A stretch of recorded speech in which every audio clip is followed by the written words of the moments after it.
Bonjour à toutes, bonjour à tous. Nous sommes enfin à la clôture du Nice Climate Summit. C'est l'occasion de vous dévoiler, de vous présenter cette génération climat. Ils sont neuf talents qui, chaque jour, se battent pour la bataille du climat, contre le réchauffement climatique. Alors, Laurence Bottero, rédactrice en chef à la Tribune, comment vous avez choisi ces 9 talents ? On a fait un appel à projet et on a essayé de faire en sorte d'avoir toutes les générations présentes, tous les secteurs, avec des étudiants, des chefs d'entreprise, des porteurs de projets, de montrer que finalement, la génération climat, c'est une génération qui va de 7 à 77 ans, on pourrait dire, et sur plein de sujets, parce que l'engagement, ce n'est pas forcément que être dans l'associatif, c'est aussi créer des solutions, comme on en a vu pendant 2 jours. Alors, ce qui est important, si vous voyez cette vidéo, bien sûr, il faut la partager parce que cette génération climat, elle mérite vos encouragements. Et donc, on va essayer justement à la fois de marquer l'essai, de transformer l'essai avec nos 9 talents. On va commencer avec Pierre-Jean Clos, qui est l'ambassadeur de l'Union européenne pour le pacte climat.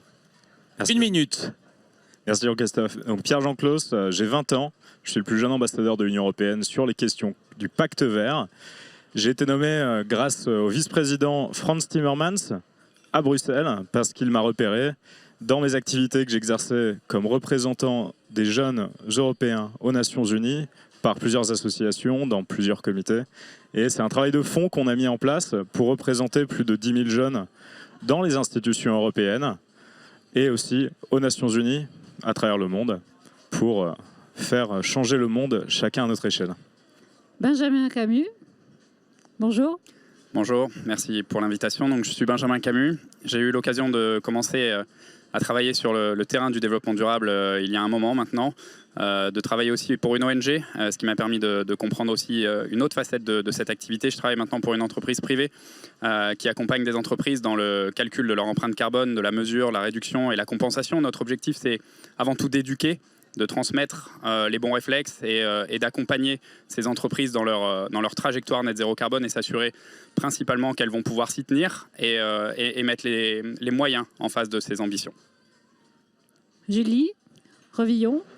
Bonjour, donc je m'appelle Julie Révillon, je suis basée à Nice et j'ai fondé il y a 5 ans Vert Tendre, qui est une entreprise qui sensibilise les salariés d'entreprise aux questions du climat et plus généralement du développement durable.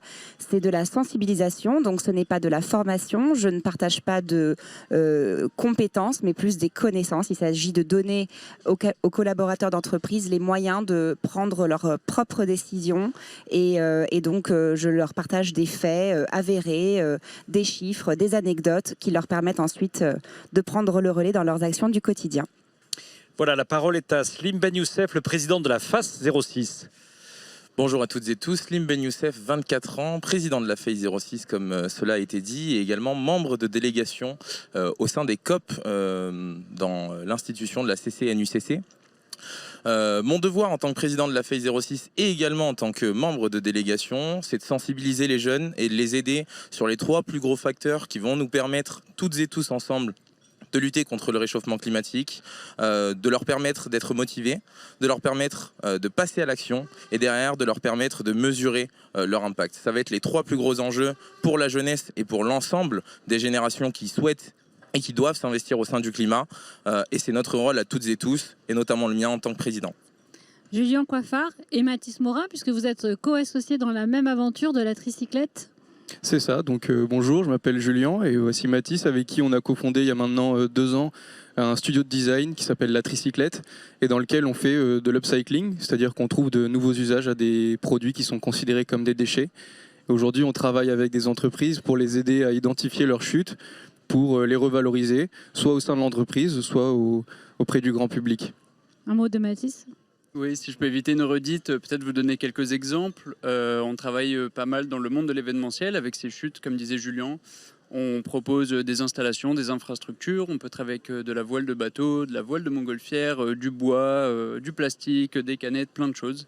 Et dans le futur, on aimerait nouer plus de partenariats avec d'autres entreprises et se challenger sur ces questions-là. Merci. Nicolas Thomas, vous êtes le fondateur de Mauvaises Herbes Studio. C'est ça, exactement. Donc Nicolas, je suis designer spécialisé en biodiversité urbaine et j'ai fondé la start-up Mauvaises Herbes Studio, qui est un laboratoire de design du vivant implanté à Nice, où on va enquêter en ville directement sur des questions de ressources, de déchets, d'action citoyenne et de biodiversité. On va s'inspirer principalement de la culture provençale en trouvant des solutions locales pour remettre un peu le vivant au cœur de nos priorités. Comment ? On passe tout simplement à l'action sur le territoire en ayant des actions de sensibilisation, sur les ressources par exemple, sur la biodiversité, mais aussi en produisant tout simplement localement pour agir maintenant.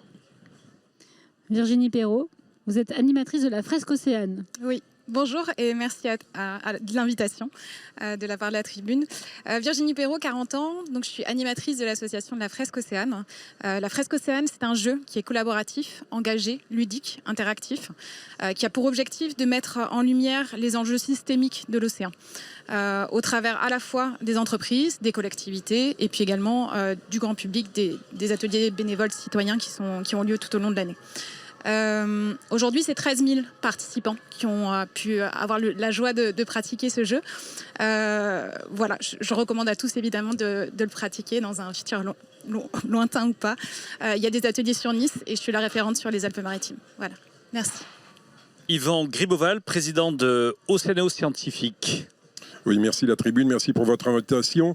Je suis donc Yvan Griboval, président de cette association. Je mène des campagnes océanographiques à la voile, donc sans aucune émission de CO2. J'ai été le premier donc à collecter des données à l'interface océan-atmosphère dans le courant circumpolaire antarctique, c'est-à-dire sous les 3 grands caps, Bonne-Espérance, Liovine et le Cap Horn, avec beaucoup de nouveautés pour les scientifiques qui ne vont pas dans ces zones-là. Et je m'engage dans les 8 prochaines années à collecter des données génétiques pour préserver les données donc, de ces animaux sur les récifs coralliens en voie de disparition. Voilà, Laurence, 14 minutes 41, on avait dit pas plus d'un quart d'heure pour découvrir 9 talents. Vous pouvez vous applaudir. Et on les retrouvera dans la tribune. On les retrouvera sur la tribune.fr. Merci Laurence, merci à vous et bravo, vous êtes la promotion 2023 de la Génération Climat, ici en direct du Nice Climate Summit. À bientôt.